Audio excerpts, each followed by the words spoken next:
अस्सलाम वालेकुम मेरे भाई। देख, आप अगर रिज़ाइन दोगे ना तो आपको पे करना पड़ेगा, क्योंकि कंपनी ने आपको वीज़ा, आपको आपका मेडिकल, आपका जो आईडी सब कुछ कर दिया है। तो आप जल्दबाजी मत करिए, किसी के बरकाव में मत जाइए कि वहाँ ऐसा है वहाँ ऐसा है।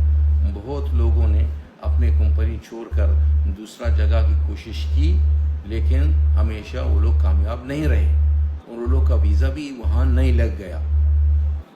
अपने कंपनी पे रखो और हमेशा देखो होशियारी से 2 साल अपना पूरा करना। 2 साल का बाद आप अच्छी तरीके से अपना कंपनी छोड़कर दूसरा कंपनी ज्वाइन कर सकते हो।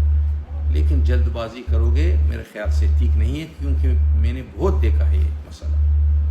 तो आपने सुन लिया ये क्या कह रहे हैं। और ये जो यूएई में कोई भी आप रह रहे हो तो इस अपडेट को, इस खबर को बिल्कुल इग्नोर नहीं करना।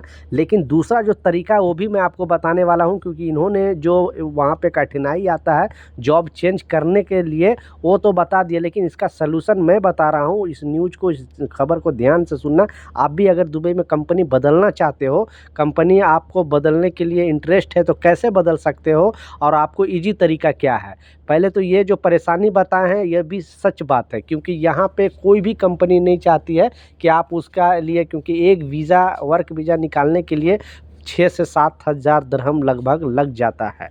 उसमें आपका इंश्योरेंस होता है, वीज़ा का पैसे होते हैं, कुछ मोहरे डिपॉजिट के तौर पे लेती है। तो इस तरह से टोटल खर्च आप कंपनी जो एजेंट को देते हो 40-50 हज़ार रुपये इंडिया से आने के लिए, 60-70 हज़ार वो एजेंट खा जाता है, कंपनी तक नहीं पहुंचता है। क्योंकि दुबई में रूल भी है, लॉ भी है कि कोई भी वर्कर से वर्क वीज़ा का पैसे नहीं ले सकता है स्टार्टिंग में। लेकिन आप अगर रूल के हिसाब से नहीं चलोगे तो आपको पैसे पूरा देना भी पड़ सकता है, आप पर 1 साल का जुर्माना भी लग सकता है, 1 साल का बैन भी लग सकता है। लेकिन ईजी तरीका क्या है वो पहले ध्यान से सुन ले। अगर आपको दुबई में जॉब चेंज करना है, कंपनी बदलना है, यूएई के किसी स्टेट में अगर कंपनी बदलना है, तो पहले तो मिनिमम आपको 6 महीना होना चाहिए। 6 महीने के बाद अगर चाहो तो कंपनी बदल सकते हो, वो भी स्टेप बाय स्टेप ध्यान से सुने कैसे बदल सकते हो। तो छोटी सी मिस्टेक आपको बड़ी प्रॉब्लम में डाल सकती है। पहला क्या करना क्या है कि पहले 6 महीना आपको कंटिन्यू काम करना है। उसके बाद आपको एक जो कैंसल पेपर होता है वो कंपनी के ऑफिशियली मेल में,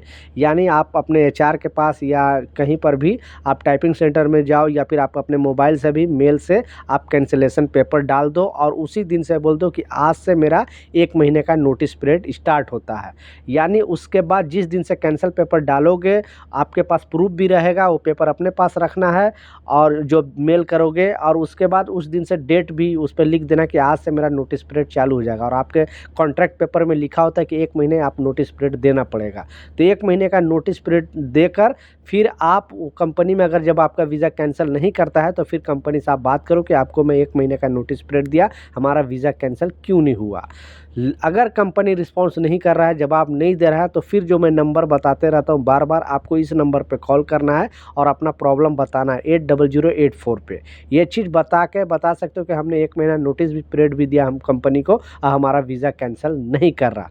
फिर वो लोग कंपनी से बात करेंगे और आपका वीज़ा कैंसिल करेंगे। बहुत सारे कंपनी को तो ये रूल फॉलो करोगे तो ही कंपनी डर जाती है और आपका वीज़ा कैंसिल कर देगी। लेकिन बहुत सारे ऐसे कंपनी जो डरती नहीं है, तो आप उस कंडीशन में मोहरे को बता सकते हो कि हमने नोटिस पीरियड भी दिया 1 महीने के, उसके बाद भी हमारा वीज़ा कैंसिल नहीं कर रहा।